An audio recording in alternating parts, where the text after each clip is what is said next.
Приветствую, друзья! Телепроект «Просто вкусно», канал Кути-24. С вами Петр Цыпандин. Мы вещаем из ресторана Lazy King. Со мной Семен Тарбаков. Семен, приветствую. И к нам сегодня в гости пришла дизайнер, основатель якутского бохо-стиля Анжелика Килина. Анжелика, здравствуйте. Познакомьтесь с Семеном. Здравствуйте, Анжелика. Всегда забываю сказать, поэтому говорю сразу. Спасибо, что приняли наше приглашение принять участие в нашей передаче. И я смотрю, так много вы что-то принесли. Что будете готовить? Чем вы нас будете сегодня угощать?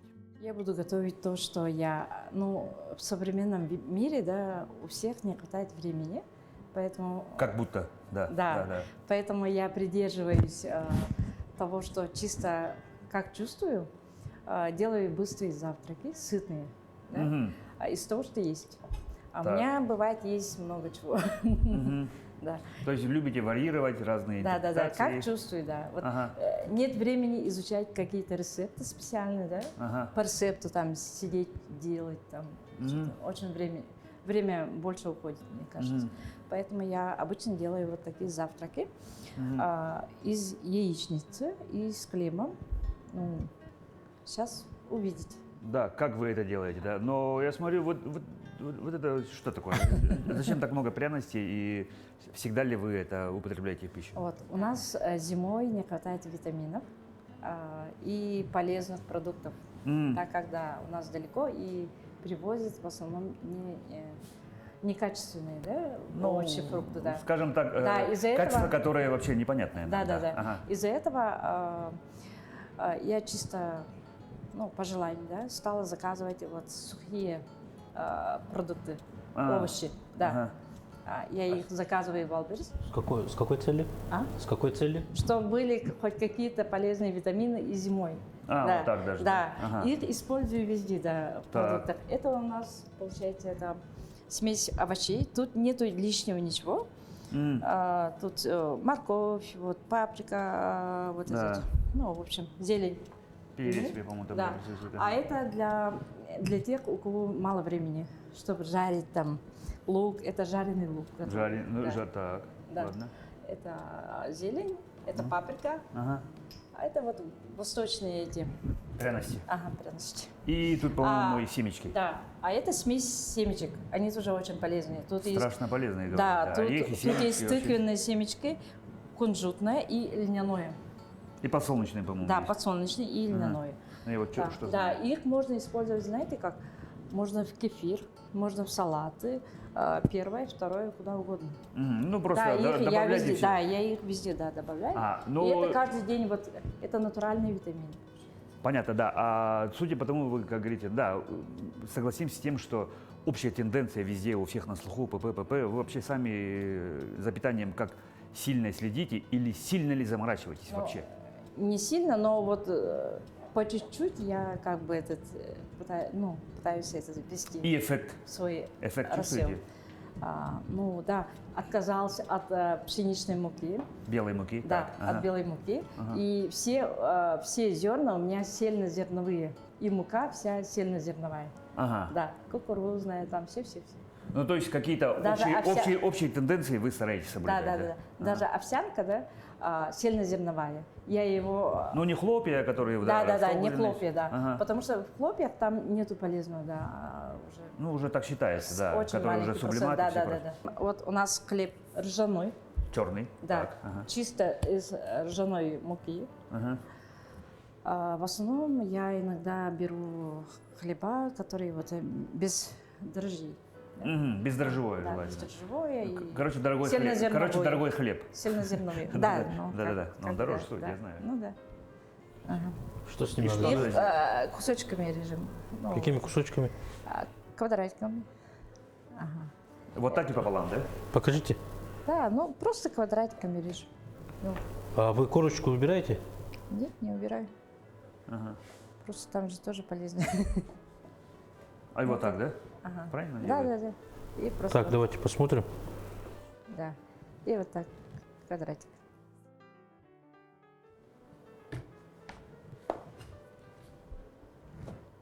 Итак, ладно, пока Семен занимается, у меня такой вопрос. Первый, да, Анжелика, расскажите немножко о себе, да, вообще, вот я вас, по-моему, предупреждал, первая наша рубрика. как вы дошли до жизни такой? Ну, то есть в детстве вообще кем мечтали стать? Где вы выросли? На самом деле я родом из села Эльгей, Сунтарского района. У нас мама учительница якутского языка и литературы, и сверху этого она больше 40 лет учила, кружки давала, да, доп. Образование. И она вот именно обучала всем сферам, абсолютно всем. Когда мы были маленькие, у нее даже студия моды была, там еще прикладное, это что-то вот папье-маше всякие вот кукольные поделки. Да, кукольные мебели даже она учила делать. Ну так вот откуда тогда ноги растут, да? Да, еще не только это вот драмтеатр, у нее песни, танцы, вот еще Ну, пресс. Вот, вы были окружены, скажем так, Да. созиданием, творчеством уже. Еще самого пресс, детского вот возраста. именно в газетах статьи писали, еще учила вот стихи писать, много чего. Всего-всего, да. И от всего понемножку и всем занималась. Только мы у нее не ходили. Не ходили, Так. да, в ее кружки. Как часто бывает сапожник без сапог. Да, Ладно, да. так. Ага. Просто я сама тоже ребенок с детства любознательный. Ну, Везде по чуть-чуть пробовала, Ага. но не доводила до конца. Да. Художественная школа была у нас в школе. Там у нас и наш родной брат и сестра учились. Я одна не закончила. У меня вся семья рисовала. Как ни странно, самая не очень рисовала это я. Как ни странно, да. Да. Да. Да. Но И у нас- брат и сестра стали дизайнерами? Ну, брата, к сожалению, нету даже. А сестра, она готовилась, поступала даже Ага. в художественное училище. В то время больше другого заведения не было. Потому что да, она рисовала. С целью стать моделиром. Ага. Но получилось так, что у нее судьба была стать совсем другой. Она сейчас известная виртуоз-хомусистка Юлиана.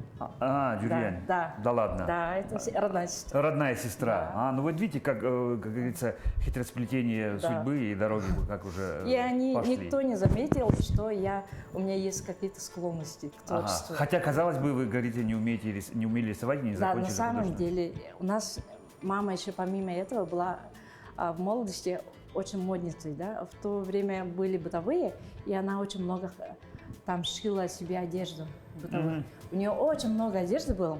Я их стала, вот со школы у нас была соседка швея. Я стала с 5 или 6 класса стала ходить к соседке, переделывала мамину одежду. И я вот эти переделанную одежду одевала и в школе, и в студенчестве. Мамину одежду. Да, и в студенчестве. И их сочетала с другими одеждами, и вот так у меня началось. Но никто этого не замечал. Экспериментаторский дух, скажем так, да? никто этого не замечал. Ага. Да. Но вам не давали втык за то, что вы там портили одежду, там что-нибудь такое? Нет, Или я- не портили? Я Не с- замечали просто? Я с всё? детства росла свободным ребенком. Я никого не слушала. Я все делала, все, что хочу, вот как чувствую. И до сих пор вот говорю же, все делай, как чувствую. Да ладно, и до сих пор. Да, Да, но я знаю, что вы поступали на медицинский. да. Так, Вот да. так. Так как я совсем не знала, и родители тоже не заметили какие-то склонности, Ага. и вот сказали, иди учись. Типа. И Мгм. там, Решили стать врачом? нет, там колледж Ага, на медицинский. медсестру, да. Ага. И там есть обязательные требования носить белые халаты. Я одна не носила белый халат. Да Да, ладно? у меня, да, вот такая провокация. Ага. Ага. Я Ну, короче, бунтарский дух у вас. Да, каждый день я делала себе образы, меняла образы каждый день. И я выходила второй или третьей парой, так как я себе образы создавала. То есть опаздывали на пары? Да, Вы прогульщица, да, получается. Да, Но- мне было важнее мой образ. Очуметь. Ну, я не знаю, хорошо это или плохо, но учитывая то, что вы сейчас добились успеха, скорее это хорошо. Да. Так же, да? Да, но когда появился интерес, ну, вообще вот к дизайну? Ну вот таким образом я отучилась много где, И мне в последнем месяце образования вот однокурсница сказала: ты не думаешь, что ты должна учиться совершенно в другом месте? Так, можете кратко перечислить, где вы учились и что вы делали вообще? Ну, я училась вот в юридическом... Первое медицинское училище. Потом юридическое среднее, потом юридическое высшее, а потом госуправление. Так. Да. Чиновников решили стать. Ну, то есть как будто вы ходили в потемках, искали себя. Да. И когда проснется, вот кто-то как будто бы вам скажет. Ага. Да. У меня так сложилась судьба, что сталкивалась и с политиками. Ну, муж был политиком. Да. И вот как-то меня понесло в ту сторону. Вот. И все-таки мне дали понять, что я совершенно другого русла человек. Ага, ну то есть вот подруга сказала. Да. Ну, везде постоянно говорили, постоянно вот везде я говорю, работала над своим образом, каждый день меняла. Я их сочетала, везде как-то что-то вот, везде что-то брала, что-то как-то вот. Ну то есть как бы подать себя. Да, это не из-за того, что я пыталась кому-то нравиться, это просто от души. Я вот без этого выйти не могла на улицу. Я без макияжа на улицу вообще с комнаты не выходила. Раньше вообще. Ну, то есть создание именно образа, который да. только в вашей голове, который знаком я только красила вам. волосы вместе несколько раз. Ну, я и сейчас тоже, вот, да. Да, много чего делала. Эксперименты. Да, экспериментировала. Просто у меня с головы идет то, что вот чувствую, то и делаю. И потом вот в 2000-х годах, когда уже сказали, иди работай, я работала 1 год. 1,5 года я работала медсестрой. Вот. И за это время я все равно вот одевалась, всякое разное. У меня и зимняя одежда у меня всегда была не как у всех, да, не как везде. Совершенно по-иному выглядела всегда. Ну и в те годы, да, уже можно было заметить, что, ну, как бы условно белая ворона. Да, как бы да. Ага. И вот, например, простые брюки, да, там снизу делала пряжку, например, и в то время все удивлялись, потом это становилось как бы модой обыденной. И как бы заранее я чувствовала. То есть как будто вы опережали свое время. Да. Очень много вот таких я могу доказать, что у меня даже наброски есть. Когда вы уже старые, делали, да, которые я делала, потом уже оно становилось модой. Да, мейнстримом, да, какой-то таким этим стало. Да. Ну надо же. И вот таким... И все-таки когда наступил переломный момент? Когда вы это почувствовали? Вот в то время вот каждый год у нас были в то время конкурсы Сахарга. Да, и там я изначально следила, как Петр Яковлев, Нургияна Яковлева, как они делали карьеру, я следила всегда. И я сидела там, плакала иногда. Типа на его месте должен быть я? Ну просто... Типа, что вы можете? Так получилось, что я родила, и очень долго мне пришлось с ребенком сидеть. Ну, конечно. Да, не было возможности просто мне. Да. Из-за этого я уже начала... В начале 2000-х годов я уже начала видеть образы, уже мне приходило видение. Да. Даже без этого? Да. Ну, то есть какие-то мистические моменты? Ну, серьезно, да. У меня вот видение приходит. Конкретно вот готовые изделия прям мелькают. Ну, как Менделееву приснилась таблица, вам... Может быть. Не, ну, так же говорят. Да. Ну, во сне прямо там пришло. И каждый год они менялись, да. Вот если я не фиксировала, оно вот я забывала. И сейчас вот иногда вот тоже хожу, как-то вот какие-то совершенно иные образы, какие-то идеи приходят, прям мелькают, тук-тук-тук. И вот, когда не фиксирую, я забываю. Да, ну, тем не менее, разговорами, но неплохо бы начать и уже, точнее, продолжать. Мы закончили пока первый этап, нарезку хлеба. Мы сейчас жарим. Да, используем оливковое масло для жарки. Добавляйте совсем немного, да?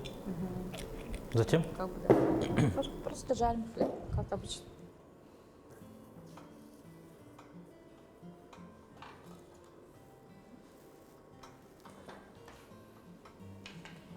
То есть поджаривается хлеб? Да.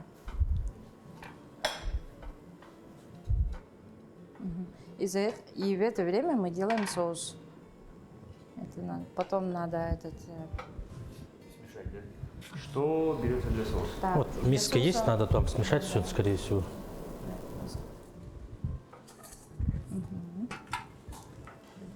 Ножик. Например, у нас двое или трое, да? Ну, допустим, настрой. Да. Значит, 3 яйца, Вот да? на каждого беру 2 яйца. А, 2 яйца. Нормально, сытно будет. Передача будет выходить вечером. Ну, сейчас у нас как раз утро, и вы же говорили, что вообще это такой полноценный завтрак, да? Ага, А говорят же, на завтрак больше всего надо кушать. вообще, да. Кстати, у вас есть любимое блюдо? Что вы готовы каждый день кушать? Ну, я люблю вот, если честно, Это 5. да, 5, пускай 5. 5, да? Ага. Хорошо. Семена 1. Шутка. Нет, это все равно общее будет. Я понял. Ага. Вот. И соль есть? Соль, перец. Солим. Так, потом добавляем так, молоко.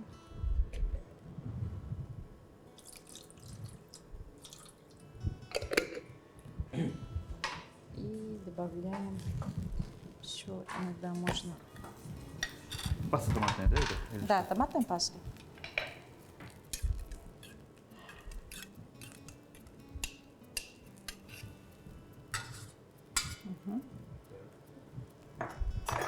И все, что есть. То, что нам не нужно, да. Да, мы уже что можем есть, например, это вот воронку овощи, отложить. Яйца нам тоже вроде как не нужны уже, да? В сторону уберем тоже. это овощи. Ага. Они вкусные очень. Ну, иногда паприкой чуть-чуть сыпаю. А это уже готовый жареный лук. Да. Что вот можно быстро сытнуть. И зелень. Зелень можно сверху. И вообще всего. Да. Я вот, как заметили, да, у меня вот и стиль такой, да, всего много. Ну вот да, И- вот и в напоминает, еде, и дома. напоминает цвета, да, вот, Да. которые вот чаще всего. Да. И я Ну, смотрю, есть на венчик, можно взять венчик. вас- Да, и на вас и ваша одежда, я так Тут понимаю, да? масло, ничего. Потом. Потом, да? И просто перемешиваем. Помешается. А хлеб у нас жарится, да? Да, я пока выключу. А, выключил? Да, ну чтоб не перегорело. А, все, Оно понял. переворачивали, да?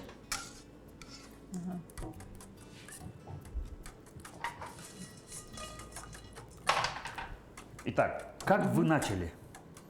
Все-таки, когда вы поняли, Да, что да. А вот всё-таки как дизайн, я начала, это тоже немножко связано с мистикой. вот и очень. Да, у меня Добавляем масло, да? Все-таки, ну, Да, да, масло. когда Это передай, пожалуйста. всегда что-то, когда начинаешь новое, ну, скажем так, модным словом, стартап, всегда же есть боязнь. Может быть, боязнь Да, вот, ошибиться, фиаско, что-то не получится. Есть, оказывается, такое, что вот если судьба, то оно любым образом придет к тебе. Я не знала, как это начать. Я поняла, что я человек творческий, и что я должна заняться этим. Но я не знала, как. Да, ну то Да, есть с я какой и стороны не имела подступиться, понятия, да? да. Не имела понятия, как шьется, как что делать. Вообще насчет бизнеса вообще там Ну да. вообще ноль, да, от слова совсем.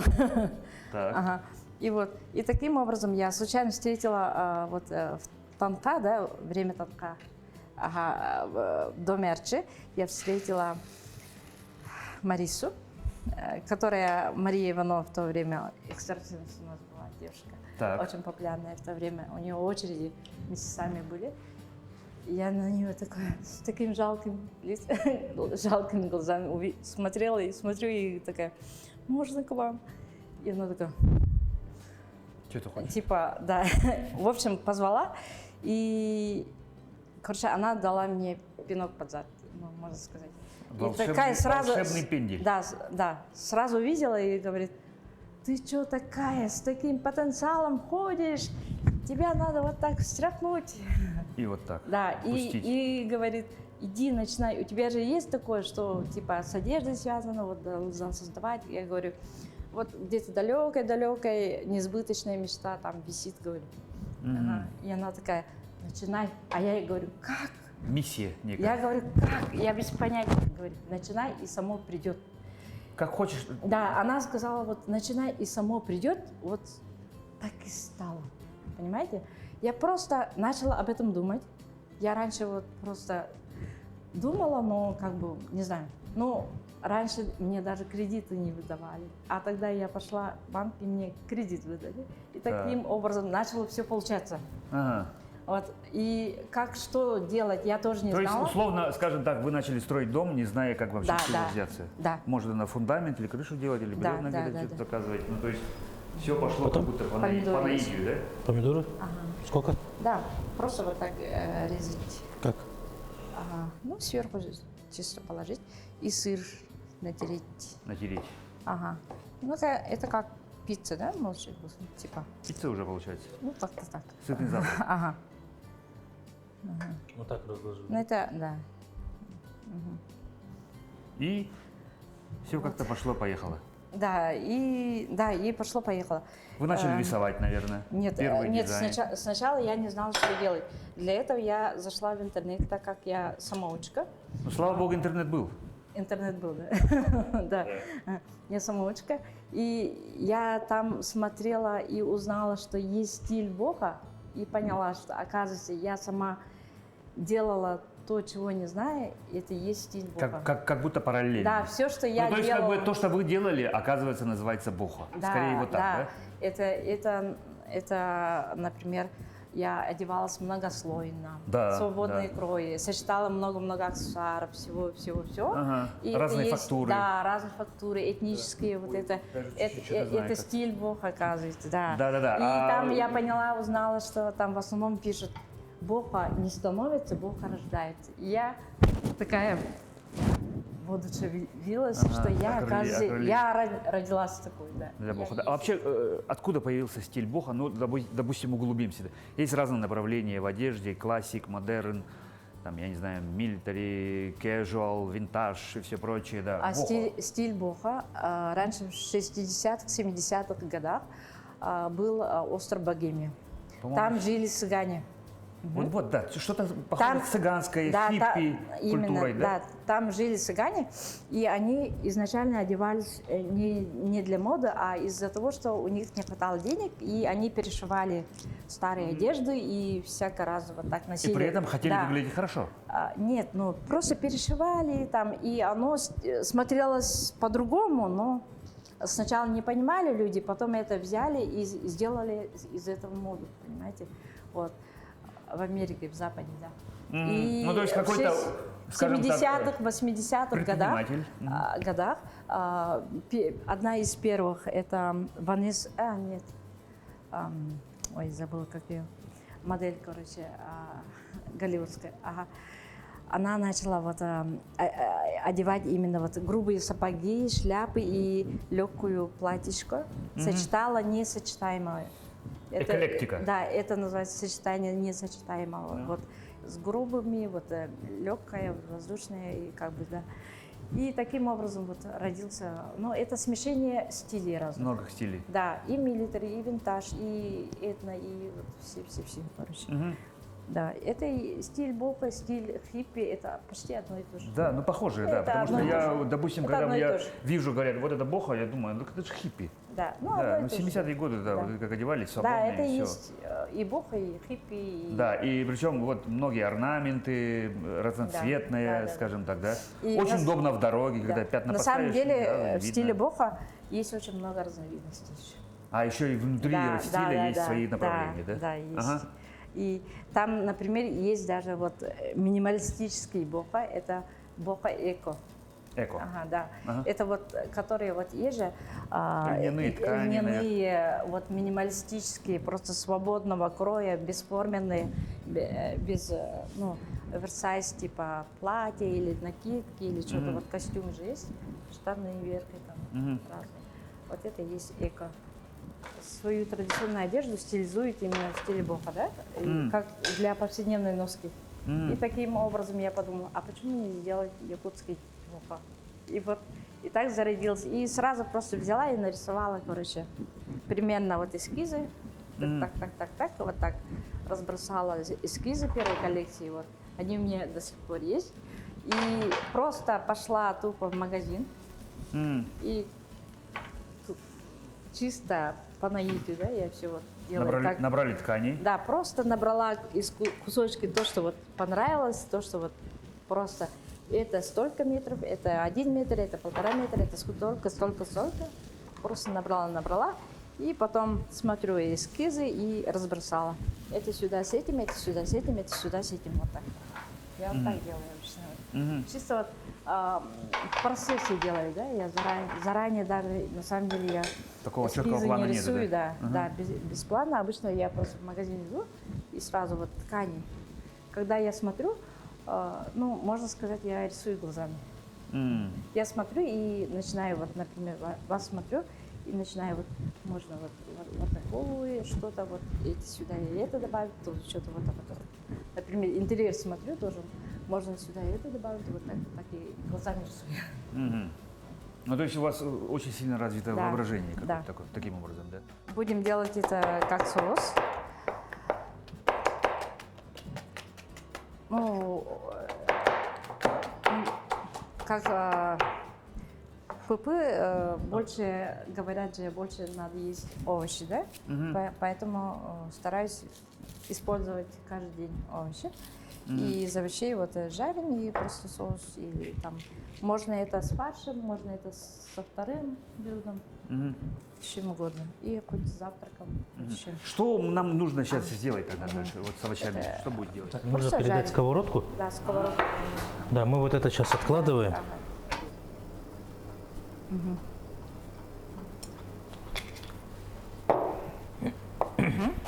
Затем мы, получается, добавляем наши овощи. Ага, овощи добавляем. И жарим. Я их жарю на сливочном масле. Еще добавим. Сливочном масле. И потом тут томатная паста и сливки.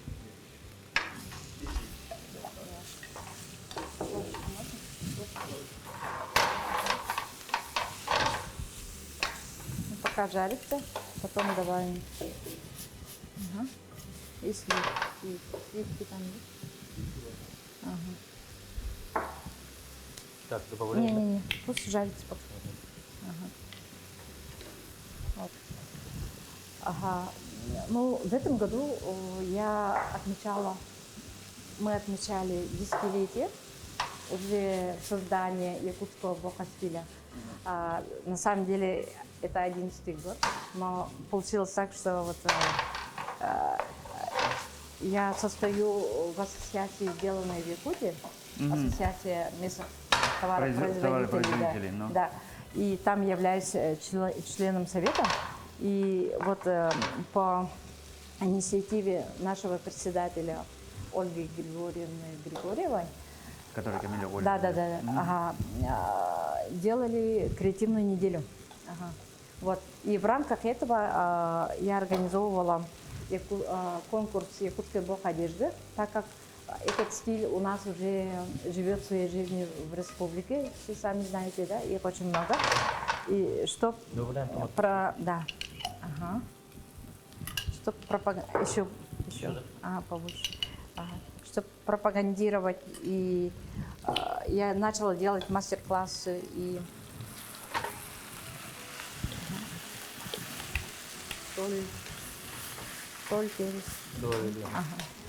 мастер-классы и семинары, обучающие, как сочетать именно якутский стиль боха. Это больше вот сочетание, да, тканей и фурнитур.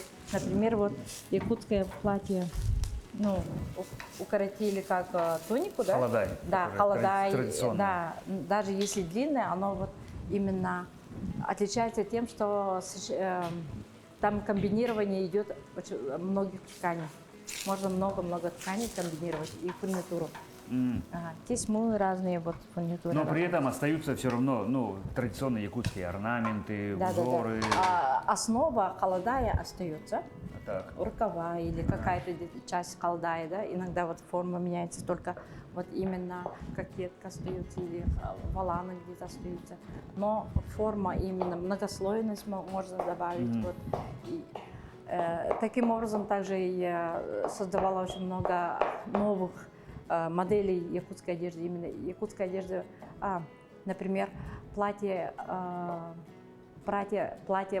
платье балахон, якутское платье баллон и пончо трикотажные разные, да, и кардиганы разные. Вот самое популярное, то, что вот все уже делают, да, примерно, это вот укороченное платье, как туника, и стилизованный боха-жилет, якутский боха-жилет. Ага. Ага. Это Ну, там есть, тоже комбинирование тканей. То есть это можно сказать, что когда человек это надевает, уже можно увидеть, что это якутская одежда, но уже, Да, основа есть, скажем как так, якутская, да. современной в другой Да. интерпретации. Да. Да, ну то есть спокойно можно пойти на наш, кстати, скоро, да, наш самый светлый праздник Исэх, да, якутский Новый год, скажем так, да. Туда можно пойти, и это будет выглядеть как якутская традиционная одежда. Ага, да. А вы шьете для мужчин? Для мужчин, да. Вот сейчас есть у нас Это я про себя новинки. спрашиваю. Да, сейчас у нас есть новинки, которые вот есть, есть же камзол. Камзол ну, и сейчас традиционный. выпустили из джинсов, джинсовый камзол. Ага. Тоже вот кокетка из гобелена. Ну, можно из однотонного, без принта, а можно так. Каким образом вы распространяете свою одежду, да, есть ли у вас там, я не знаю, магазин, либо каким образом вообще ищете клиентов и кто ваш клиент? Ну, на самом деле клиенты совершенно из разных сфер. Ну как вы их ищете? Или они сами вас На находят? самом деле я никого не ищу никогда. Нашими клиентами являются совершенно из разных сфер. И политики, министры были, и бизнесмены крупные. То есть разные, к вам да. обращаются И- напрямую, чтобы да, сделать на заказ? Да, индивидуальные заказы, например, вот делали и звездами эстрады и много-много. Ну да. Которые на сцену уже, сценический образ, да, может быть, а создаете, да? так, то, что вот на продажу выпускается, они в основном вот на мероприятиях продаем, или сами выходят, или через соцсети. Ага. Есть ли у вас планы открытия, там, я не знаю, собственного бутика, там, я не знаю, Ну, дом моды? есть, да, вот, конечно, есть. На самом деле, я уже думаю, все, что можно делать именно в якутском боке, я уже сделала свое. И сейчас я планирую уже совершенно другой, иной бренд. Уже ладно? для выхода на внешние рынки. Можете поделиться, либо это такой секрет? Да, для выхода на внешние рынки, там именно якутская боха будет жить в нашей республике, думаю, будет само еще развиваться. И этот конкурс я буду поддерживать. И ежегодно будем проводить также в креативной неделе. А помимо этого я уже буду в основном заниматься уже другим руслом. И таким образом я в этом году еще снималась в документальном фильме «Мост, традиция, мечта». Режиссер Мила Кудряшова из Санкт-Петербурга приезжала, сейчас есть, она снимает, да? Вот, и как раз вот эти мероприятия, которые вот в креативной неделе, вот конкурс, еще делали там семинар, еще флешмоб, и вот это все мы снимали в этом документальном фильме. Ага. И эта презентация будет в ноябре, и в это время в ноябре я также планирую делать авторский, наконец-то, творческий конкурс, не конкурс, концерт. Ага, концерт. Ага.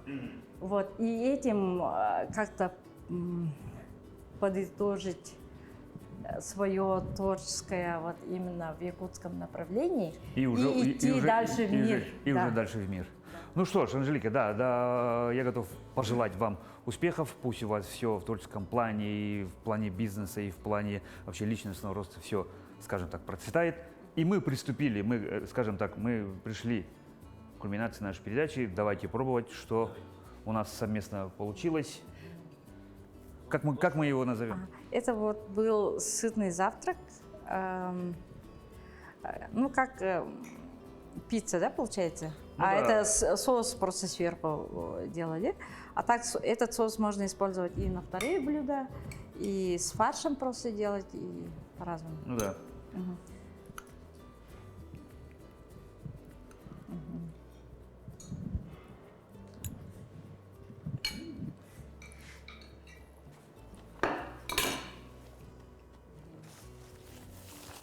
Как? Семен? Да, хорошо, ага. Всех якутян, дорогих земляков, поздравляю с наступающим нашим праздником Исыхом. Это наш самый долгожданный праздник раз в году. И в связи с этим хотела бы пожелать, творите, одевайтесь, делайте все, что идет от души. И нашу одежду и аксессуары можете приобрести вот, через соцсети выходить или в разных мероприятиях. 14-го вот, в эту пятницу в ДК будет, в ДК будем стоять, и там тоже в показе участвуем. А я еще расскажу, что у нас сегодня в гостях была дизайнер, основатель якутского бохо-стиля Анжелика Кириллина. Анжелика, еще раз спасибо за то, что вы приняли наше приглашение. Да. Семен Тарбахов, я Петр Цыпандин. Друзья, мы на этом с вами прощаемся. Будьте здоровы и кушайте, как мы, всегда просто Вкусно. вкусно. Будьте здоровы, друзья.